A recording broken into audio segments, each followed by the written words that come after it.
Bonsoir Arthur de Sachi. Bonsoir. Merci d'être avec nous sur BFM Lyon. Vous êtes le co-délégué de SOS Homophobie à Lyon. Demain, plus de 15 000 personnes sont attendues pour la 27e Marche des Fiertés. Le mot d'ordre cette année, minorité en danger, communauté mobilisée. C'est pour nos vies qu'on doit lutter. Cette marche, c'est le symbole avant tout de la défense des minorités, on peut le dire. Tout à fait. En tout cas, historiquement, la marche, c'est un espace de revendication sociale et c'est un message qu'on veut continuer à porter aujourd'hui. Et donc, oui, ce sera un temps festif, mais ce sera surtout un temps pour rappeler l'importance de lutter parce que les vies des personnes LGBTI sont toujours en danger en France à l'heure actuelle. Le départ de cette marche des fiertés, c'est 14 h demain depuis la Manufacture des Tabacs. Vous prendrez la direction du parc de la Tête d'Or. Le 7e, le 3e arrondissement de Lyon, ce sont des arrondissements où la marche n'était pas passée jusqu'à présent dans Lyon. C'est important aussi pour vous de vous ouvrir à toute la ville, à tous les quartiers de la ville pour que tout le monde soit concerné. Tout à fait. Nous, on a une volonté d'aller vers les gens. Et donc, c'est important que cette marche, elle ne passe pas uniquement dans les quartiers où on a l'habitude d'aller. Et pendant très longtemps, ça a été sur la presqu'île. Et on a envie d'aller ailleurs, de montrer et de s'expandre sur les communes voisines également. L'année dernière, on était à Villeurbanne. Cette année, on a des nouveaux arrondissements. Et donc, on a cette envie d'aller ailleurs aussi. Comme l'année dernière, la marche, elle va se dérouler en non-mixité. Il y aura 2 cortèges distincts. Encore, c'est une décision que vous assumez. On sait que l'an dernier, il y avait eu pas mal de débats autour de cette décision, pourtant reconduite cette année. Tout à fait. En fait, les espaces en non-mixité, ils sont là pour les personnes qui en ont le besoin, parce que c'est des espaces où ces gens vont pouvoir être en sécurité. Donc c'est juste des endroits pour assurer la sécurité des personnes qui veulent participer à la marche. Et après, il y a toute une partie du cortège qui est là et entièrement accessible à toutes les personnes. Et on invite du coup tout le monde à nous rejoindre et à participer à cette déambulation. Vous avez compris l'an dernier que cette décision puisse faire autant débat ? En tout cas, c'est des remarques qu'on a régulièrement. Donc on est habitué à avoir cette question-là sur la non-mixité. C'est un débat qui vient souvent et qui crée de l'échange, en tout cas autour de cette question-là. Nous, on maintient notre intérêt pour ces espaces-là parce qu'on sait qu'il y a des gens qui en ont besoin pour leur sécurité. Cette année 2023, on le sait, on en a parlé sur cette antenne, nous fêtons les 10 ans aussi du mariage pour tous. C'est une date importante, évidemment. Est-ce que, selon vous, ce mariage pour tous, ces 10 dernières années, ont fait évoluer la mentalité ?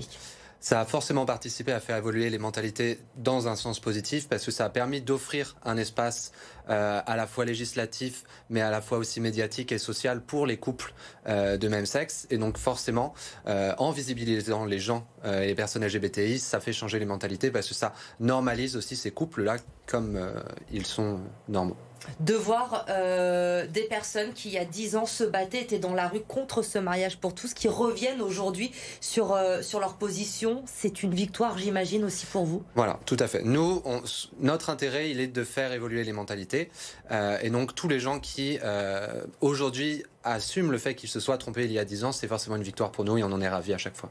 Ça vous laisse de l'espoir pour les combats que vous menez aussi, j'imagine, encore aujourd'hui, qui sont nombreux, parce que même si, vous le dites, les mentalités évoluent, c'est un fait, il y a encore énormément à faire sur le sujet. Les agressions homophobes ont augmenté de 20% à Lyon depuis le début de l'année. C'est encore un véritable fléau aujourd'hui, ces agressions qui se multiplient dans l'agglomération lyonnaise. Oui, il y a un vrai problème de cette violence qui monte, et notamment envers les personnes trans. C'est une violence qui a beaucoup augmenté ces dernières années. Il y a un vrai travail à faire de mobilisation et de protection de ces personnes-là, notamment dans l'espace public. Ces agressions, on a le sentiment en plus qu'aujourd'hui, elles peuvent toucher tout le monde, n'importe qui finalement, n'importe quand, à n'importe quel endroit.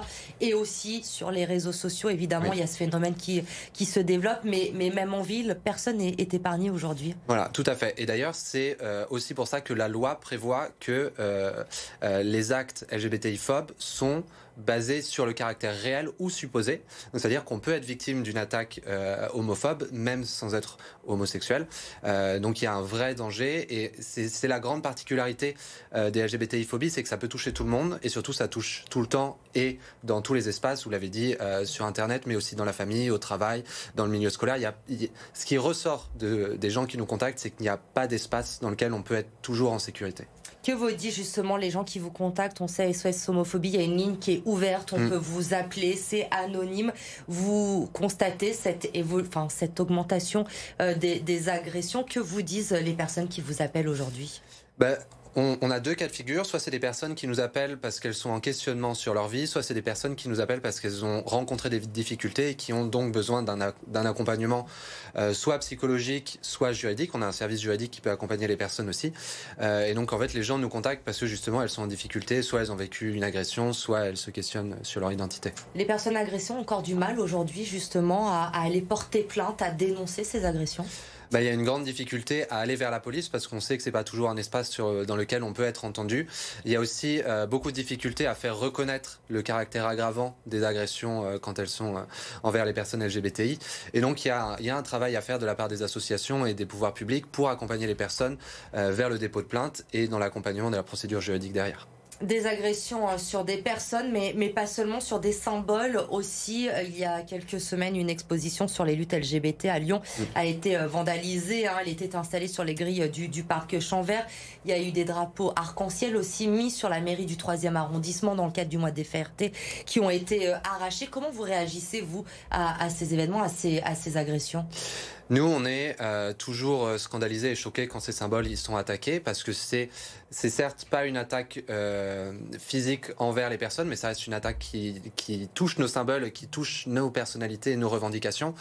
Donc nous, on est toujours très attristés quand on voit ces symboles attaqués, mais en même temps, ça nous donne aussi une mobilisation pour continuer à les montrer et ça nous donne aussi des arguments pour montrer l'intérêt de les avoir dans l'espace public et de les porter fièrement comme on le fera demain.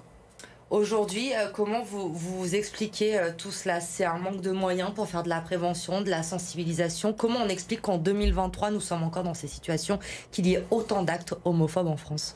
Il y a un manque de moyens, à la fois humains et financiers, c'est-à-dire que pour faire évoluer les mentalités, il faut faire de l'aller vers, il faut aller rencontrer les gens et il faut prendre du temps pour discuter. C'est ce que nous, les associations, ont fait. Malheureusement, on reste bénévole et donc on n'a pas non plus toujours du temps pour pouvoir aller voir tout le monde. Et donc on a besoin que l'État et les collectivités territoriales s'investissent sur la question et déploient des moyens humains et financiers pour aller à la rencontre des personnes. Les collectivités territoriales, justement, je rebondis puisque la métropole de Lyon organise sa première édition du mois des fiertés. En ce moment, il y a des conférences, des expositions de prévues. Le soutien d'une collectivité comme la métropole, c'est aussi avec ça qu'on va avancer. Tout à fait. On a besoin du soutien des élus locaux, notamment des collectivités et des métropoles, et notamment SOS Homophobie.